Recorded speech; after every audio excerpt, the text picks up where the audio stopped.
안녕하십니까. 거짓과 진실의 우종창 기자입니다.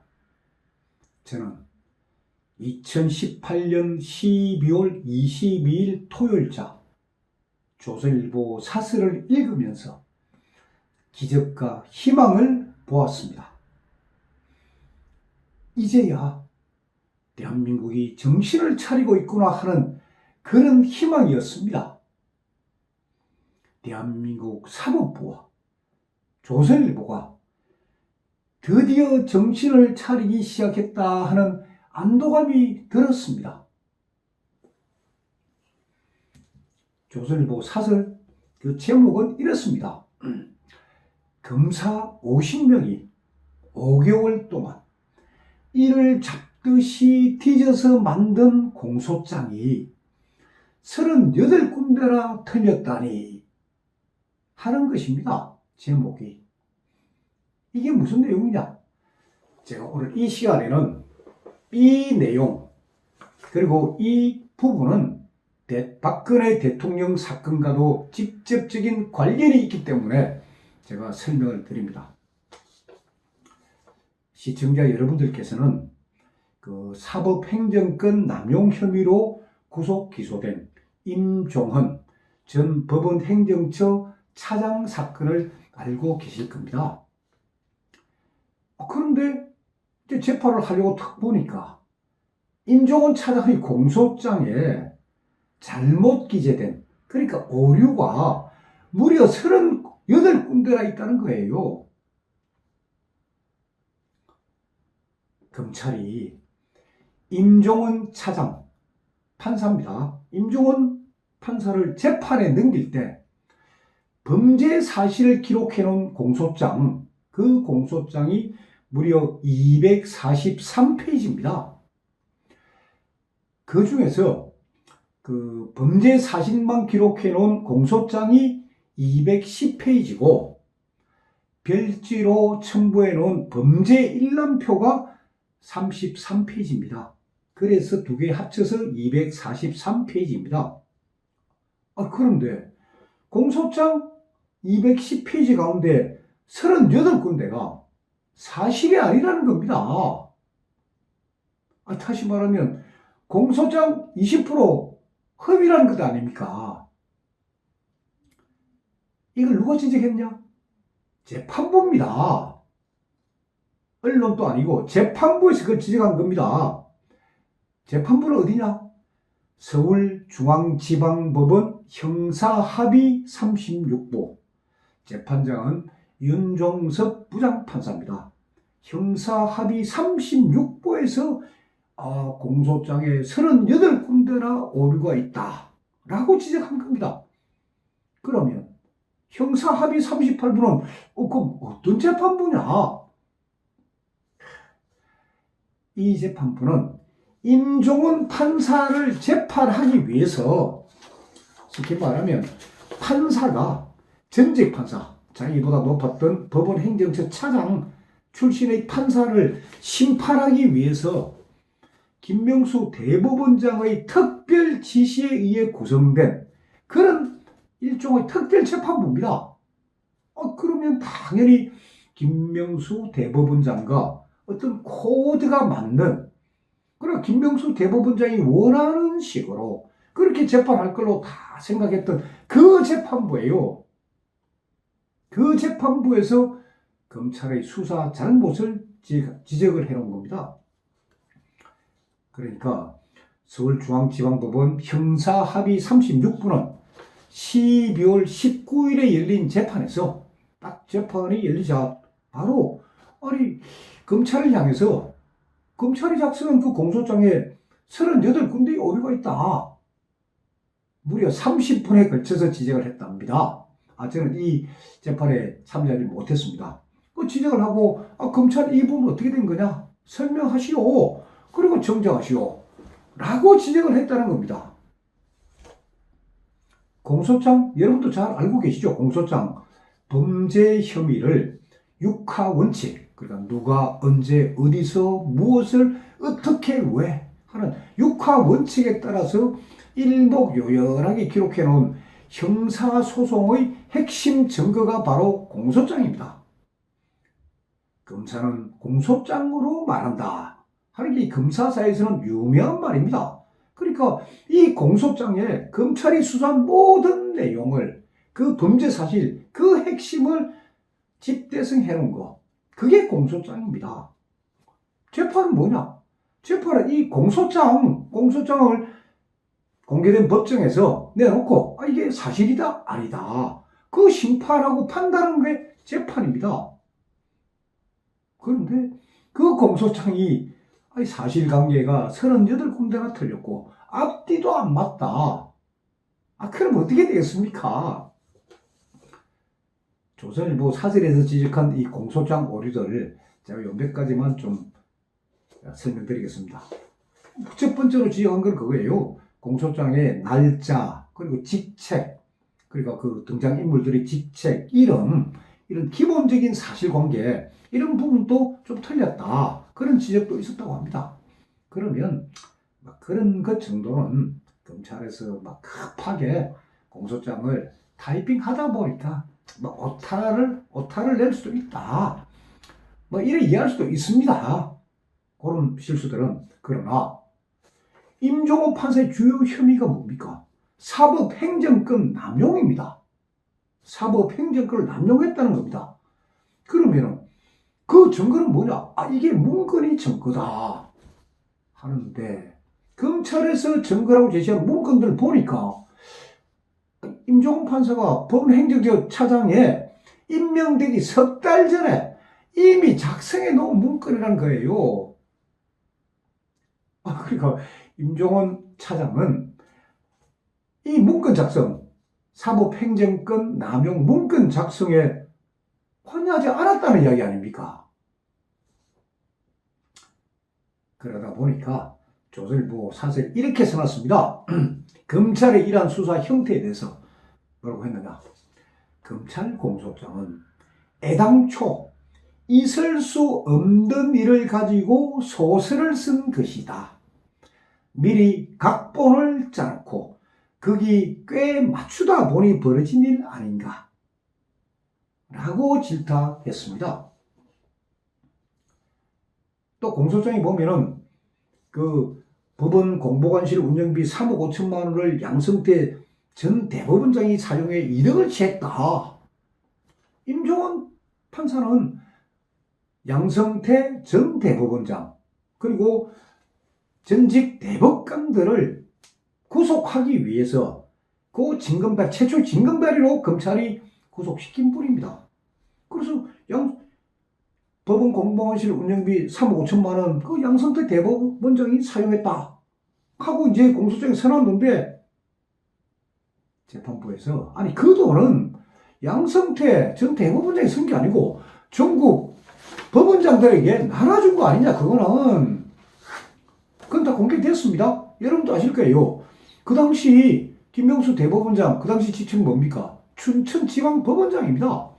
춘천지방법원장이었던 김명수 대법원장도 법원 공보관실 운영비 그중에 일부 받았습니다. 그 신문 다 보도됐습니다. 그걸 왜 양성태 전 대법원장이 이득을 취했다? 이건 잘못됐다고 지적한 겁니다. 사법부의 결론은 뭐냐? 딱 이거예요. 윤석열 서울중앙지검장하고, 그리고 윤석열의 신복인, 제가 신복이라는 표현 씁니다. 신복인 한동훈 서울중앙지검 3차장 검사, 한동훈 검사가 어떤 사람인지에 대해서는 제가 다음 시간에 윤석열의 인맥, 청와대와 검찰과 법원의 핵심분을 장악하고 있는 윤석열 사단의 인맥을 제가 공개할 때 한동훈 3차장에 대해서 제가 자세히 언급하겠습니다. 그러니까 윤석열, 한동훈, 이 사람들이 노리는 건 뭐냐? 양성태 전 대법원장, 그리고 박병대 전 대법관, 고영한 전 대법관, 그리고 임복 전 대법관, 이분들을 사법행정권 남용 혐의로 잡아넣기 위해가 무리한 수사를 했다. 그걸 서울중앙지방법원 형사합의 36부에서 그 부분을 지적을 해놓은 거예요.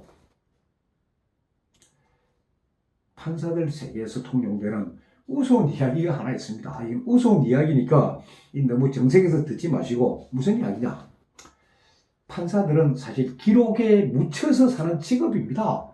한 달에 한 300건 가까운 사건들을 그 재판을 하다 보니까, 또 사건 하나당 기록이 어떤 거는 뭐 몇백 페이지만 어떤 거는 몇만 페이지까지 가다 보니까, 기록에 파묻혀 살다 보니까 간혹 진실에, 그 진실에 눈을 감을 수는 있지만 간혹, 그러나 판사들은 자기에게 닥치는 불이익은 절대로 용납하지 않는다.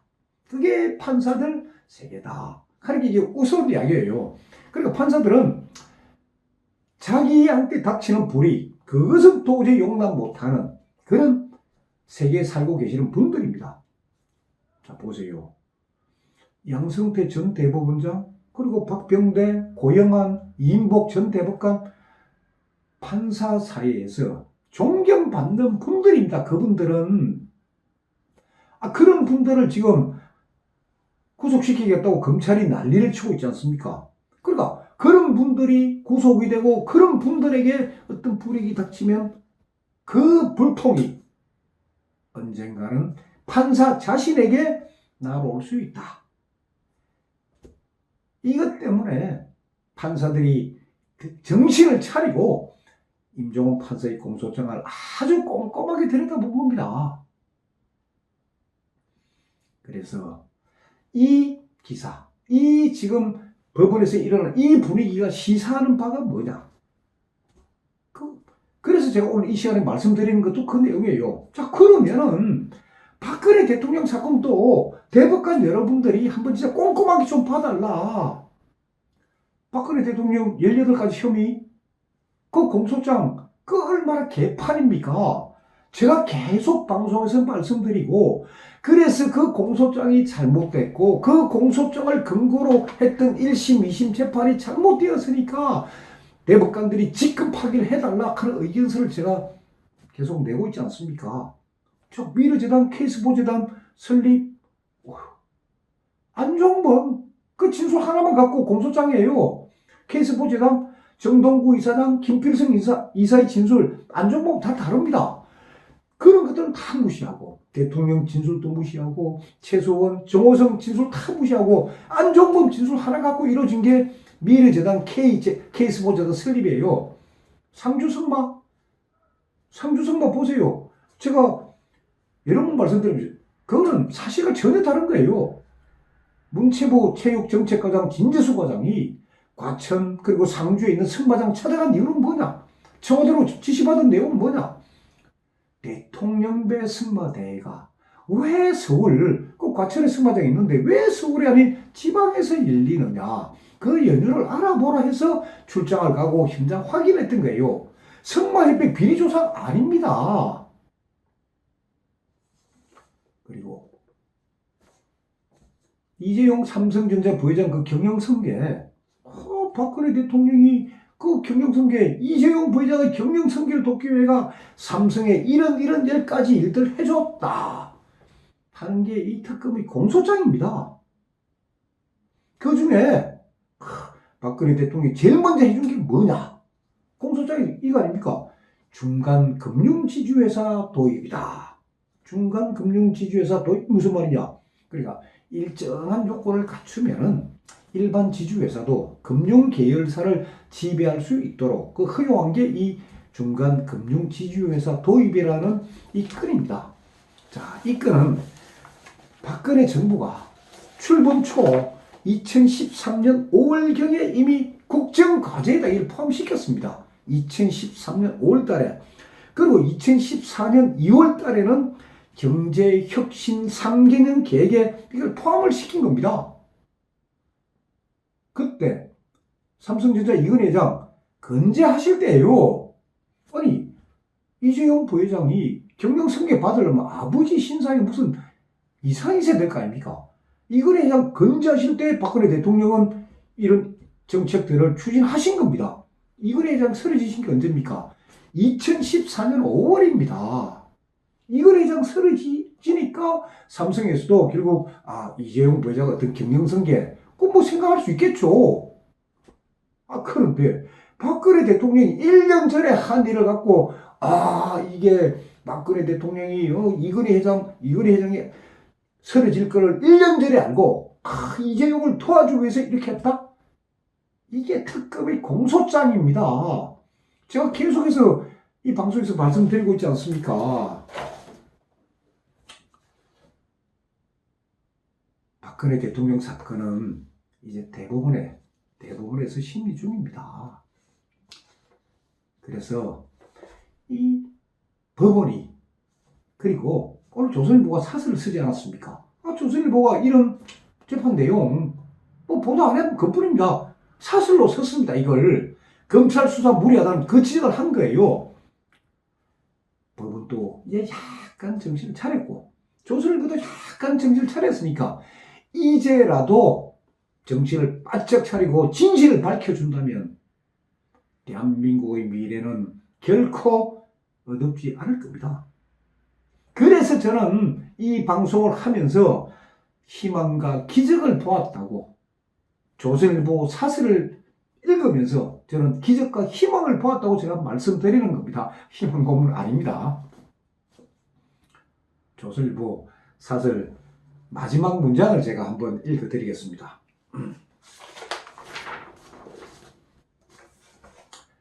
이 엉터리 검찰 수사로 감옥에 가고 누명을 쓴 피해자는 또 얼마나 많겠나. 이게 조선일보 사설의 마지막 문장입니다. 이렇게 지적한 거예요. 검찰의 엉터리 수사로 감옥 가고 누명 쓴 사람들 얼마나 많겠느냐. 그 중에 한 분이 누굽니까? 박근혜 대통령입니다. 멀리 볼 필요도 없이 지금 대법원에서 심리 중인 박근혜 대통령 사건이라도 공소장부터라도 그리고 제가 써내는 이 직권 파기를 위한 의견서라도 한번 읽어보시면은 검찰과 특검이 만든 그 공소장, 그 범죄 사실이 얼마나 거짓인지 다 알 겁니다. 감사합니다.